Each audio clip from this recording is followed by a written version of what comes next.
Hello everyone, आज हम पढ़ेंगे क्लास 10th की पॉलिटिकल साइंस का फर्स्ट चैप्टर पावर शेयरिंग। तो पावर शेयरिंग जैसा कि हमें समझ में आ रहा है, जिसमें हम अपने पावर्स किसी के साथ शेयर करते हैं।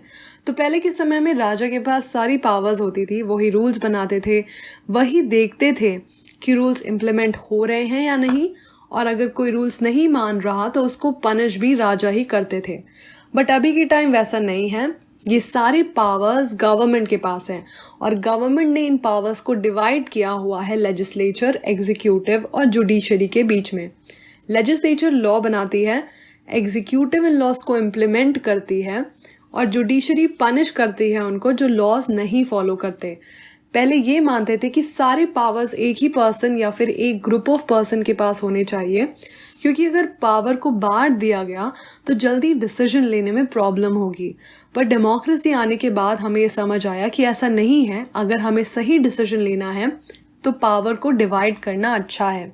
और ये जानने के लिए कि पावर शेयरिंग कैसे इंपॉर्टेंट है, हम दो कंट्री का एग्जाम्पल लेंगे, Belgium and Sri Lanka.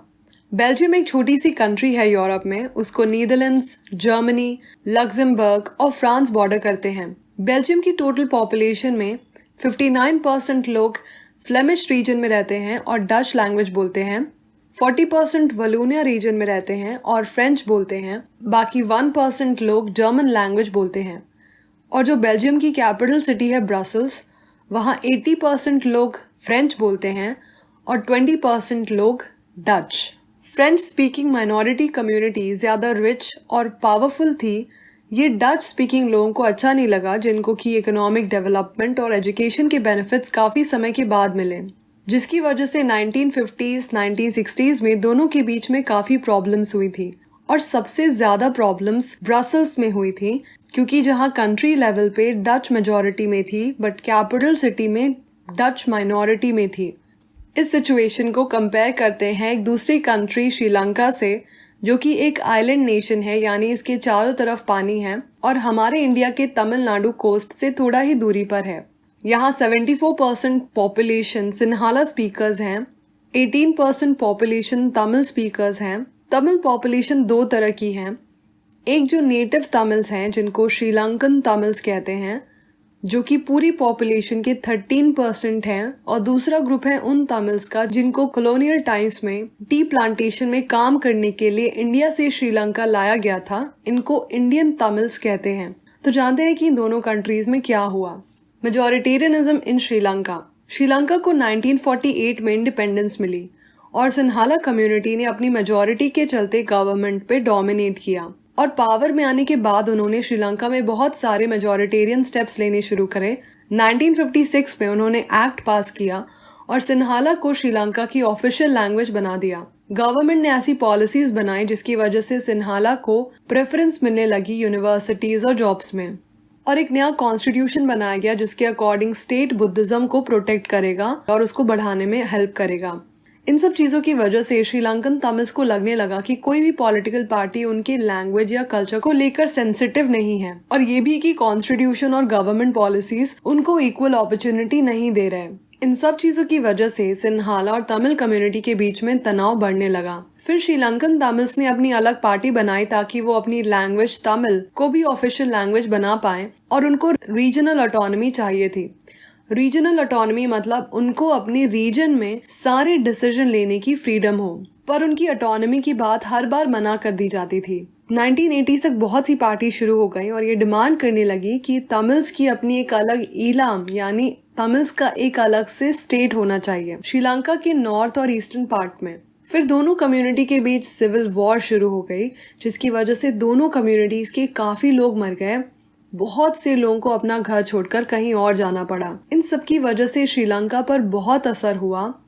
Accommodation in Belgium. Belgium के लीडर्स ने अलग रास्ता अपनाया। उन्होंने अपने बीच के डिफरेंसेस जैसे रीजनल या कल्चरल डिफरेंसेस को एक्सेप्ट किया, और 1970 से 1993 के बीच में उन्होंने अपने कॉन्स्टिट्यूशन को 4 बार चेंज किया, ताकि वो अपने कॉन्स्टिट्यूशन को लोगों की आवश्यकता के अनुसार बना पाए, जिससे कि सभी सेटिस्फाइड हो। तो अभी जो उन्होंने अरेंजमेंट किया है वो सारी कंट्रीज से काफी अलग है और इनोवेटिव है। इससे पहले कि हम देखें कि बेल्जियम ने कैसा सिस्टम अपनाया, पहले ये जानते हैं कि किस तरह से हम पावर को शेयर कर सकते हैं। Forms of power sharing. पहला है हॉरिजॉन्टल डिस्ट्रीब्यूशन ऑफ पावर, जिसमें कि गवर्नमेंट के डिफरेंट ऑर्गन्स में पावर को डिस्ट्रीब्यूट किया जाता है, जैसे लेजिस्लेचर, एग्जीक्यूटिव और जुडिशरी।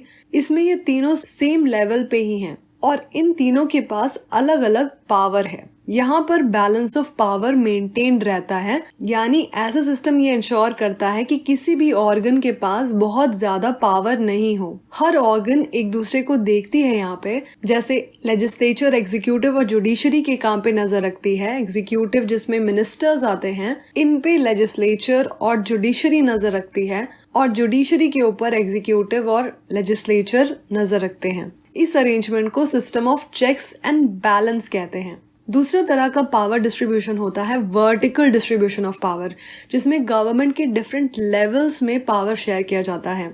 मतलब पावर सेंटर और स्टेट या फिर रीजनल गवर्नमेंट में डिवाइड होता है, और ऐसी गवर्नमेंट को जहाँ पे पावर्स सेंटर और स्टेट में डिवाइड हैं उसको फेडरल गवर्नमेंट कहते हैं। सेम ऐसे ही पावर हम डिस्ट्रीब्यूट कर सकते हैं और नीचे के लेवल पे, जैसे म्युनिसिपैलिटी और पंचायत लेवल पे।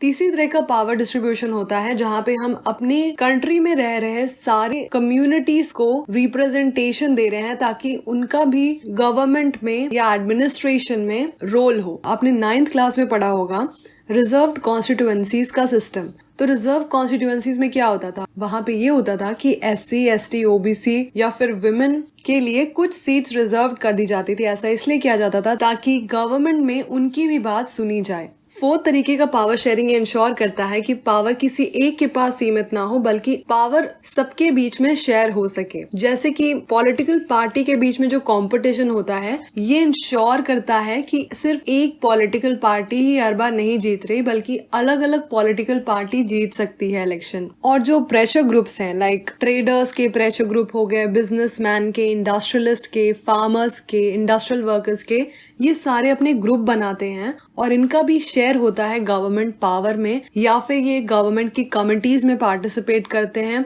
या फिर गवर्नमेंट की डिसीजन मेकिंग प्रोसेस को इन्फ्लुएंस करते हैं। तो ये भी पावर शेयरिंग का हिस्सा होते हैं। तो हमें ये तो समझ में आ गया कि पावर शेयरिंग कितने तरह की हो सकती है। सो लेट्स सी कि बेल्जियम ने कैसा सिस्टम अपनाया। उनके कॉन्स्टिट्यूशन के अकॉर्डिंग सेंटर गवर्नमेंट में डच स्पीकिंग और फ्रेंच स्पीकिंग लोग इक्वल नंबर में रहेंगे।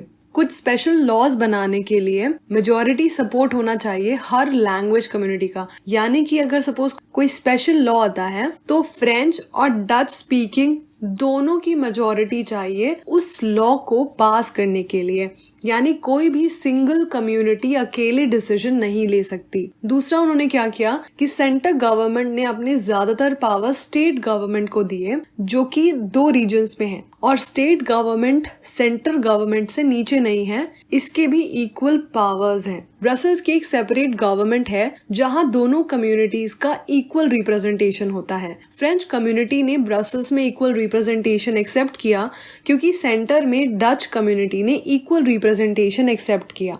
इन दोनों तरह की गवर्नमेंट के अलावा एक और तरह की गवर्नमेंट है बेल्जियम में, जिसको कम्युनिटी गवर्नमेंट कहते हैं। कम्युनिटी गवर्नमेंट को एक तरह की लैंग्वेज कम्युनिटी इलेक्ट करती है, जैसे डच, फ्रेंच और जर्मन। चाहे वो जहां भी रहें, इस गवर्नमेंट को कल्चर, एजुकेशन और लैंग्वेज से रिलेटेड सारे पावर्स हैं। तो ये मॉडल आपको बहुत कॉम्प्लिकेटेड लग रहा होगा, और ये है भी, पर ये अरेंजमेंट की वजह से बेल्जियम में सब अच्छा चल रहा है सारी कम्युनिटीज के बीच में। तो हमने इन दोनों कंट्रीज से क्या सीखा कि ये दोनों ही डेमोक्रेसीज हैं, पर जिस तरह इन्होंने पावर शेयरिंग का क्वेश्चन डील किया है ये अलग अलग है। बेल्जियम में वहाँ के लीडर्स ने रियलाइज किया कि अगर उनको कंट्री में यूनिटी रखनी है तो ये तभी पॉसिबल है अगर उनने सारे कम्युनिटीज की फीलिंग को रिस्पेक्ट की और उनकी इंटरेस्ट का ध्यान रखा। तो ऐसे रियलाइजेशन की वजह से सारे लोग साथ में आए और एक म्यूचुअली एक्सेप्टेबल अरेंजमेंट पर अग्री किया। श्रीलंका में अलग ही हुआ। वहाँ पे पता चला कि अगर मेजॉरिटी कम्युनिटी चाहे तो पावर शेयर करने से मना कर सकती है और कंट्री की यूनिटी पे भी इसका असर पड़ सकता है। Why power sharing is desirable. तो पावर शेयरिंग क्यों अच्छी है, इसके दो रीजन हैं। पहला है कि पावर शेयरिंग की वजह से कम्युनिटीज के बीच में कॉन्फ्लिक्ट्स नहीं होंगे या फिर कम होंगे, क्योंकि सोशल कॉन्फ्लिक्ट की वजह से वायलेंस और पॉलिटिकल इंस्टेबिलिटी होती है। इसलिए पावर शेयरिंग की वजह से पॉलिटिकल स्टेबिलिटी बनी रहती है।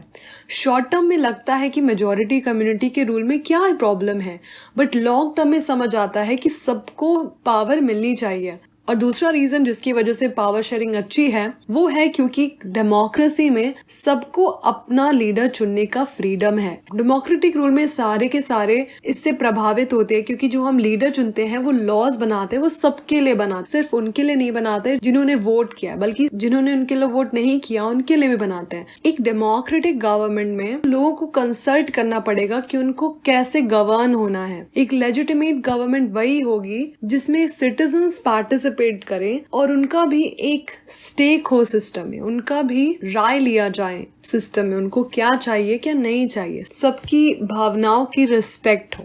तो पहला रीजन जिसकी वजह से पावर शेयरिंग अच्छी है उसको प्रूडेंशियल रीजन कहते हैं। प्रूडेंशियल रीजन ये बताता है कि पावर शेयरिंग से बेटर आउटकम आएंगे सोसाइटी में, और मॉरल रीजन ये बताता है कि पावर शेयरिंग क्यों वैल्यूएबल है। So that's the end of the chapter. Thank you so much for watching. Have a great day.